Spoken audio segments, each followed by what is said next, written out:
నేపథ్యంలో కాకినాడలో ఉద్రిక్తత కనిపిస్తూ ఉంది. అనుమానాస్పద మృతిపై క్రైస్తవ సంఘాలు ఆందోళన చేస్తున్నాయి. భానుగుడి నుంచి కలెక్టరేట్ వరకు భారీ ర్యాలీ తీస్తున్నారు. పాస్టర్ ప్రవీణ్ కేసులో నిజాలు తేల్చాలి అని డిమాండ్ చేస్తున్నారు. క్రైస్తవులపై దాడులు జరగకుండా రక్షణ చర్యలు చేపట్టాలి అని డిమాండ్ చేస్తున్నారు. పాస్టర్లందరూ నిరసన ర్యాలీ చేస్తున్న దృశ్యాలు ఆర్టీవీ స్క్రీన్ పైన చూడొచ్చు. వై వాంట్ జస్టిస్ అంటూ ప్లకార్డులు పట్టుకొని బ్యానర్లు పట్టుకొని కాకినాడలో భానుగుడి సెంటర్ దగ్గర నుంచి కలెక్టరేట్ వరకు శాంతి ర్యాలీ తీస్తున్నామని చెప్తున్నారు.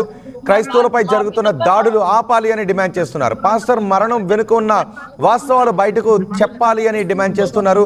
పోస్ట్మార్టం రిపోర్ట్ను కూడా త్వరగా బయట పెట్టాలి అని డిమాండ్ చేస్తున్నారు.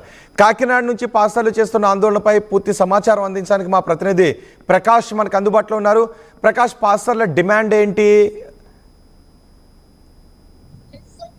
రోహిత్, ప్రధానంగా ఏదైతే పాస్టర్ ప్రవీణ్ ప్రగడాలయకు సంబంధించినటువంటి మృతిపై అయితే మొత్తం ఆందోళన అయితే వెల్లువెత్తుతున్నాయి. అతనిది ప్రధానంగా ప్రమాదమా లేదంటే హత్య అనేది కూడా క్లియర్ గా ప్రభుత్వం అయితే తేల్చాలి. లేదంటే మొత్తం క్రైస్తవ సమాజంపై ఈ విధంగా కావాలని దాడులు జరుగుతున్నాయంటూ భారీ ఎత్తున కాకినాడలోని భానుగుడి సెంటర్ నుంచి కలెక్టరేట్ వరకు కూడా ఈ రోజు అయితే భారీ ర్యాలీ నిర్వహించారు. మొత్తం క్రైస్తవులు కాకినాడలో ఉన్న ప్రతి ఒక్కరు కూడా ఇక్కడ ఈ యొక్క ర్యాలీలో పాల్గొన్నారు. ప్రస్తుతం ముత్తురాజు గారు మాట్లాడే ప్రయత్నం సార్, చెప్పండి ఏ విధంగా ఆయనకి నివాళులు అర్పిస్తున్నారు చెప్పండి. ఈ రోజు క్రైస్తవులే కాదు, మానవతావాదులు అందరూ కూడా కాకినాడలో రోడ్లు ఎక్కారు. ఇది ప్రజాస్వామ్యం మీద దాడి, ఒక వ్యక్తి మీద, ఒక సేవకుడి మీద దాడి కాదు, ప్రజాస్వామ్యం మీద దాడి చేశారు. వాక్ స్వతంత్రం ఉంది, సువార్త స్వతంత్రం ఉంది. మరణము సువార్తను ఆపలేదు. సువార్త చెప్పాలని యేసుక్రీస్తు ఇచ్చిన ఆజ్ఞ ఇది. కనుక దారుణంగా ప్రవీణ్ పగడాల గారిని హత్య చేశారని మాకు అనుమానం ఉంది. కనుక మేము డిపార్ట్మెంట్ నమ్ముతున్నాం. అతి త్వరలో మాకు గుద్దినా పర్లే, గుద్దినవాడెవడు, చంపేసిన వాడెవడు, ఏమయ్యారు, ఎవరు చేశారు అనేది మాకు కావాలని. ఇంతమంది చరిత్రలో కాకినాడలో పుట్టి పెరిగాను. చరిత్రలో ఇంతమంది జనాలు నేను చూడలేదు. కులాలకు, మతాలకు, పార్టీలకు అతీతంగా ఇంతమంది రోడ్లెక్కారు. ప్రభుత్వం కళ్ళు తెరవాలి, మాకు న్యాయం జరగాలని ప్రభు పేట మీ అందరికీ డిమాండ్ చేస్తున్నాం. ఎక్కడి నుంచి ఎక్కడి వరకు ర్యాలీ చేపట్టారు? ఎక్కడి నుంచి ఎక్కడి వరకు ర్యాలీ చేపట్టారు? కాకినాడ భానుగుడి సెంటర్ కలెక్టరేట్ వరకు ఈ ర్యాలీ, భారీ ర్యాలీ, హిస్టారికల్ ఈవెంట్ జరుగుతుంది. రకరకాల అనుమానాలు వ్యక్తం చేస్తున్నారు. అసలు ఏం జరిగింది అనుకుని మీరు భావిస్తున్నారు? క్రైస్తవ సమాజం అంతా సేవకుడిని ఎవరో చంపేశారు అని అనుమానం ఉంది. మాకు చంపేసిన వాళ్ళని వాళ్ళ భార్య గారు క్షమించారు, వారి భార్య క్షమించారు, కానీ అభిమానులు మాత్రం చాలా వారు మండిపోతున్నారు. కనుక ఎవరు చంపేశారో చెప్తే చాలు. ఆల్రెడీ వాళ్ళ భార్య గారు చంపేసిన వాళ్ళు క్షమించారు. ఎవరు చంపేశారు, ఎందుకు చంపేశారు? రకరకాల వదంతులు వస్తున్నాయి. విజయవాడ నుంచి రాజమండ్రి వచ్చి బైక్ మోచిన వ్యక్తి ఎవరు అనేది మీకు కూడా అనుమానం ఉందంటున్నారు. ఆ వ్యక్తి ప్రవీణే కాదనుకుంటున్నాం.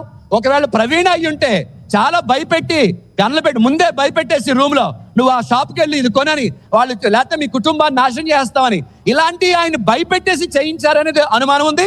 లేదా ఆ వ్యక్తే ప్రవీణ్ కాదని అనుమానం ఉంది. అంటే అసలు ఏం జరిగింది ఉంటారంటే బైక్ కి యాక్సిడెంట్ అవ్వడం ఇవన్నీ కూడా చూస్తుంటే ఇవన్నీ ఎలా ఉన్నాయి అనుకోవచ్చు. ఇదంతా ఆర్టిఫిషియల్ ఇంటెలిజెన్స్ ద్వారా చాలా క్రియేట్ చేశారు అనుకుంటున్నాం. ఇది ముమ్మాటికి హత్య అని క్రైస్తవ సమాజం ముక్త కంఠంతో అరుస్తుంది ఈరోజు. Thank you. ప్రధానంగా చూడొచ్చు, క్రైస్తవ సంఘాలందరూ కూడా ఆందోళన చేస్తున్నారు. చెప్పండి అసలు ఏం జరిగిందని భావిస్తున్నారు? హత్య జరిగిందనే క్రైస్తవ సమాజం అంతా చెప్తా ఉంది. అయితే న్యాయ వ్యవస్థ ప్రతిష్టంగా ఉంది. 2019లో ఒక అంతకుడు నాకు సెక్యూరిటీ కావాలంటే అంతకుడుకు సెక్యూరిటీ ఇచ్చిన రాజ్యాంగంలో మనం ఉన్నాం. కాబట్టి అలాంటి రాజ్యాంగాన్ని మనం అమలు చేసుకున్న ప్రభుత్వంలో ఉన్నాం. కాబట్టి ఖచ్చితంగా చంద్రబాబు నాయుడు గారు, లోకేష్ గారు దీని మీద దృష్టి ఉంచి వెంటనే దీనికి సమాధానం చెప్పాలని మనం చేస్తున్నాం. Thank you.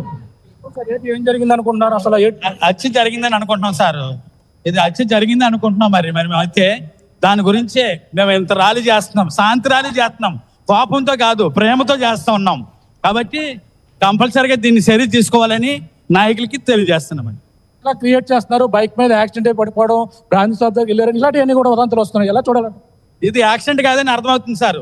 యాక్సిడెంట్ అయితే కాళ్ళు, చేతులు అన్ని దెబ్బలు తగులుతూ ఉంటాయి. కానీ ముఖానికే దెబ్బలు తగిలేయండి సార్. ముఖానికి దెబ్బలు తగిలాయంటే ఎవరో కొట్టేసి చంపేశారు. ఎలా చూడాలంటారు? ఈ ప్రవీణ్ గారి అకాల మరణానికి ఎస్ఎస్ టీం తరఫున ప్రత్యేకమైనటువంటి శాంతి ర్యాలీ మేము చేస్తున్నాం. మేము కనుక విజృంభించినట్లయితే అనేక రకాలైనటువంటి ఇబ్బందులు ఈ రాష్ట్రంలో మేము జరిగించగలం.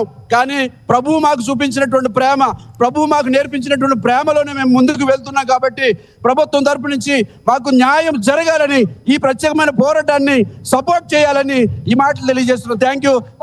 ఎంతమంది పాల్గొన్నారు ఈ యొక్క భారీ ర్యాలీలో? ఈరోజు కాకినాడలో లక్షల కొలది ఈ యొక్క క్రైస్తవ సమాజం అంతా కూడా ఈ ప్రత్యేక శాంతి ర్యాలీ చేస్తున్నారు. కేవలం న్యాయ